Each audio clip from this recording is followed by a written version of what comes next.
The Pacers have shown me absolutely nothing that tells me that they could win a Game 7 at Madison Square Garden. They just haven't. To me, Game 5 was the game that they absolutely had to win because you had a Knicks team that was just reeling off of injuries, being tired legs, just gotten blown out. This was theirs for the taking. The Pacers just had to go for the jugular. And instead, they played like they would rather be anywhere else. Look at some of these effort numbers. Shot attempts. Knicks, 101 to the Pacers, 72. Ridiculous. That's bananas. No one has had that big a shot differential in the NBA playoffs in nearly 20 years. Ooh, that's a good Points stat. in the paint, 62 to 36. Hustle stats like rebounds, 53 to 29 offensive rebounds, 20 to 5. That is effort. That is energy. Rick Carlisle called the performance embarrassing, and he was absolutely right. And look, it was a great move of Tibbs to start McBride, give him fresh legs, some energy. He had him setting screens, which we don't normally see from guards his size. And I think he set 3 times as many screens as he has in his career high ever. However, that gave Jalen Brunson room, and Jalen Brunson was great. That is not the reason they won. The reason they won was that even though the Knicks were the smaller size lineup, they played like giants, and the Pacers shrank from the moment. Yeah, I would say, Skip, you said 7, I said 7. Back in New York, when you look at this series in particular, the home team has always had the energy. And so going back into New York, coming out of Indy, I felt that would be the case to begin with. Now, I didn't think that Indy would play nearly as bad as they did, but hats off to the Knicks for getting the job done, and Jalen Brunson, along with Tibbs, switching up the lineup and putting McBride in there to say, hey, we're going to go small. But like Rachel said, they played big. She ran off crazy statistics. Just think about the offensive rebound numbers, okay? You talk about second shot chances. You talk about in the paint. A lot of that is a part of it. When you get the rebound and you can just dish to your guy right there, he can go up and you can go back up and put it back in the bucket. All of those sort of things helped them win this game. Plus, defensively, they played hustle defense. They were scrappy. They was all over the place. They did what we saw the Knicks do in the first 2 games that they played in the Garden. They don't play well on the road. I anticipate going back to Indianapolis, they lose that game. That's just the way it's played out. I don't know, and then in Game 7 coming back, they do what they've done the 3 games that they played at home. They win going away, and then they see probably Boston. Rachel, are you smelling Knicks in Game 6 then? Look, the Knicks have an extra day off. Caitlin Clark is making her home debut. That means they had to move the schedule to Friday. I think that the Knicks are a team that knows that they have the advantage in this series and that finishing them off in 6 would mean a lot for them because it is a quick turnaround to Game 7 on Sunday if it happens that way. And then you get back into the tired legs, the whole thing. But see, I think if it goes south fast in 6, he'll pull everybody out and you chill. Time. Yeah, you just chill and just bring it on home. Well, that turned out to be... When has he ever pulled people and Yeah, but you got to be... He did in Game 4, right? Or not really. Or when did he ever... But look about it, though. You just said, when has he ever pulled anybody? He played Jalen Brunson all the way through the 3rd quarter. I understand, but when has he ever switched up his lineup? So he's doing some things that you haven't really seen here lately. Okay. I told you, I thought the Knicks had them so on the ropes in game, 3 on last Friday night, because we went back and forth the other day. The Knicks were up 9 on them with 9 minutes to go, and I thought they had them. And that was the night I thought Jalen lost his legs a little bit down the stretch because I showed you 4 shots he had at the rim that he usually converts a couple of at least, and he missed all 4 of them. Then he did hit a couple late jumpers that helped get him back into it. And then Nembhard hit the shot of shots, as Paul said yesterday, and there was some credibility and some reason to believe that the Nembhard shot had shot them right in the heart because they came out on, Sunday then, and just, they were as flat as you can be. They just looked lifeless and heartless and gutless and all those things that now we think that Indiana looked like last night. And yet, there are 2 teams left right now in these playoffs who have some March Madness in them. The Oklahoma City Thunder have some March Madness. They got some college try in them. They got some college rah-rah going. And so does this team at home. It especially does. Bizarrely, just feeding off that crowd, especially Jalen. Jalen in that building is like magical to me. He just he thinks he's unstoppable because he is unstoppable. And I'm going to say it again.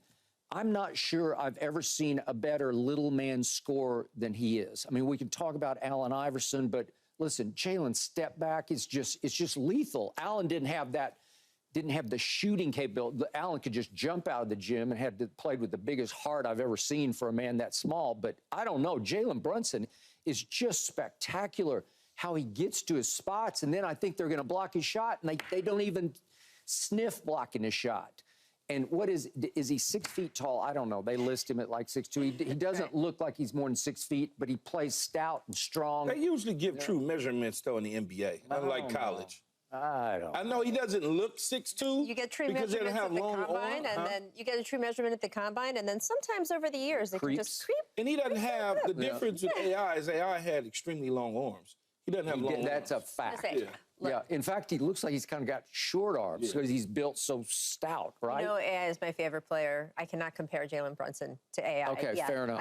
I didn't know that. No, He's your favorite. Georgetown, come on. Okay, that's true. I didn't think of that. Come on. Okay, you got me. Absolutely. Favorite player of all time, no doubt. I think Jalen Brunson has some room to go before that. But yes, I mean, he's from that mold of hustle and heart, but oversized. As a 100%. shooter-scorer, I just don't know, for inch, I just don't know if I've ever seen anything like it at this level. I know Allen got that team to the finals with Larry Brown. Don't you feel, though, with Jalen Brunson and the Knicks, and this is a compliment, by the way, that this is a question of fit? I think with the NBA, you've got the 10% of the top players who would fit and be exceptional anywhere. You've got the 10% of the bottom players who are going to be crappy anywhere. And then the 80% in the middle, it is a matter of fit. Are they in the right place at the right time on the right team? And Jalen Brunson, to me, is at the top of that 80%. He is on a team where everyone believes in him. They have built a team around him of players who complement him exactly. And you have a coach who knows how to use him. And I think all of that has worked to his advantage. And then he has stepped up and taken the moment in a way that, frankly, no one could have anticipated.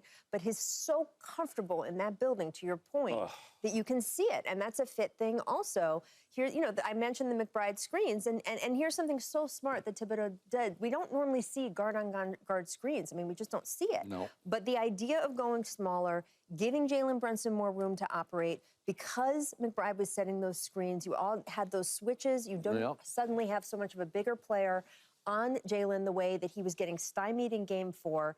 And I just think, again, really smart coaching won out in this game. Now, Rick Carlisle had some very smart moves in Games 3 and 4. It is going to be on a championship coach and Rick Carlisle to make another move for Game 6, because right now, the way it's set up, it's not working for them. Yeah, he may have run out of moves, though. What other moves is there that's left? I mean, well, you got to free up Tyrese. Tyrese Haliburton has to be put in position to score more, and himself has got to be more aggressive. He needs to be more aggressive because he's had in 4 to 5 games that they played, he's had the second game. What did he score? 31, and then in the 34. 34, game, and then what was the fourth game? Well, then he just started going crazy. Then he started going crazy. So he's been able to score. Yeah, and then Sunday we saw him screaming at DiVincenzo, but at the crowd. He can't guard me. Yes. Okay. And then I don't know who guarded him last night. I think he guarded himself because he does disappear, and I don't get it. And it's why I don't love the Pacers for all the reasons you detailed. There's something in the psyche that's not right here, that's missing. Like, you need one guy who just says, no, we refuse. We're going to stand strong right here, right now, because they're up 20-14. I thought, okay, here they go. And all of a sudden, Jalen said, no, I got this in the second quarter. He scored 18 just in the second quarter and 28 in the first half, the most any Nick has ever scored in a playoff half. And that was ball game, okay? And by the way, will you allow me to give some love to Isaiah Hartenstein? Oh, man, yeah. Hey, listen, I keep thinking, oh, he's just some guy, as Bill Parcells would say. 17 boards for him last night, 12 on the offensive end. 12 offensive rebounds. I know that's just a lot of want to and desire and heart. But he was, though. That's what you need, guys like that. But I keep watching him, and I say, you know what? Too. He's pretty good because he's 7 feet tall, and they list him at 250. He might weigh 260 or more. Big boy. He is big, strong ox in the middle who has nice touch. He's going to make a lot of money this week. He's going to be free. He's yeah. afraid to dribble the ball. Yeah. Okay, but again, can he hurt you? Yes, he can hurt It's you. just funny. He gets the ball. He's like, Yeah. you take it. Okay. I don't want it right now. All right, but around the rim, he's got a little stuff, Oh, yeah. like a little touch where he's pretty. So I'm looking at the playoffs, and he's averaged 10, 8, and 4. But of his 8 rebounds a game, half of them are offensive rebounds. Well, that just means he's just playing harder than whoever's up against him in the lane, right? Well, you got to give him credit. And he's a kid he's 26, I think now, but his father played at Oregon. His father's German-American. And then he's played some overseas. He's played for the German national team. And then he's bounced around the NBA because he backed up Jokic for a while. Then he went to the Clippers for a little while. And then all of a sudden, he found his fit. He found his spot, right? And they needed him. And all of a sudden, Mitchell Robinson is gone. So you don't go 50-50 between your two big guys. It's kind of him or bust. And last night, he looked good enough for them to win this series, right? He gave them credibility in the paint that I just didn't think they were going to have. So now, I don't know what's going to happen with Anunoby's hamstring, but they say he's making some progress. I don't know. Once you usually pull it, you're just He did shot. some light work on the court yesterday, said, is what they called it. Light work could mean anything, as you know, Key. Who knows? Well, if I'm them, I'm trying to get through 6 and 7 without him. without him. Look, if they can wrap it up in 6, the way the NBA schedule works, if they can wrap it up in 6, but the Denver-Minnesota series goes 7, that's the game that'll be on that Sunday. The Denver-Minnesota game 7 would be on that Sunday. So if Denver-Minnesota goes 7, which I think it's going to, the Knicks, if they can wrap it up in 6, would have basically 5 days rest. That would be enormous for that team going into an Eastern Conference Finals. If it takes it to 7, then they play on the Sunday, and then they'd have to turn right around and play on Tuesday, game 1 of the Eastern Conference Finals. So there's a lot on the line for the Let's Knicks. just say they got Anunoby back for the next round. Would you give them any shot against Boston? Yeah. Yeah. Yes, the team. Would you? None? No, not shot at all. The Celtics would be favored. I would certainly, if you made me pick, I would pick the Celtics. But would I give the Knicks a shot? Absolutely. Well, they're gonna get a shot just because they're on the floor. But in terms of wouldn't- realistic shot, I don't think they could. I don't think they could take them to 7. Would you give the Pacers a shot to beat the No. Celtics? So not every team has a shot. Yeah, I wouldn't give them a shot. Okay, even though Boston has quote-unquote home court advantage, they don't have home court advantage because over the last 3 years, they're a 500 team at home in the playoffs. That's true. So you can flip the idea of, well, wait a second, they would have a game 7 in Boston. Maybe that's not a great thing. I think they would step up. I think Boston would step up a level. Their focus they would zoom in on their focus a little bit more. It's another round, and you one round away from getting to the final. You know you hadn't played well. But put it this way, they play well enough at home. They've played well enough at home. I think we look at the hiccup, the Knicks hiccup, the Laker hiccup, the one game against the Miami Heat hiccup, and we go, oh, they don't play well at home. I know, but last year against Miami, they had a bunch of hiccups. Yeah, but they're not going to lose. What would they have to lose? They would have to lose 2 at home. They're not going to lose 2 at home. Look, the Celtics have not been tested a lot, right? They haven't played a lot of close games. They've blown out teams mostly. A few times that they've lost, they've been blown out. We will have to see if they get tested. I don't think it's going to happen necessarily in this Cavaliers series, but if they make it to the next round, we will have to see if they get tested enough to actually put their money where their mouth is. Because so far, when this particular group has gotten really tested, they have fallen apart toward the end of games. But they also... And I just mean in big playoff scenarios. They've obviously won some close games. Agreed. There's some good clutch stats, but I mean, in the big playoff moments, they just haven't done it. And maybe this year they've learned to do it. I'm not counting them out in those moments. I'm just saying they're going to need to show it. But the thing that I like about Boston, and Paul's asleep right now, so I can say this, is that whenever they've gotten clipped, they've bounced back. They have. And just run through it. Whenever somebody's gotten them on their heels and beat them, they say, you know what, we're not having it no more. They come back out, and whether it's Tatum, whether it's Jaylen Brown, somebody, they go nuts. But the Knicks, to get back to your question about could the Knicks and Celtics, what could happen there if they end up playing each other, the Knicks are relentless in those situations. They do not give up. How many times already in these young playoffs have we seen them when it just doesn't look good for them in the last 5 minutes of the fourth? And those guys just keep on coming.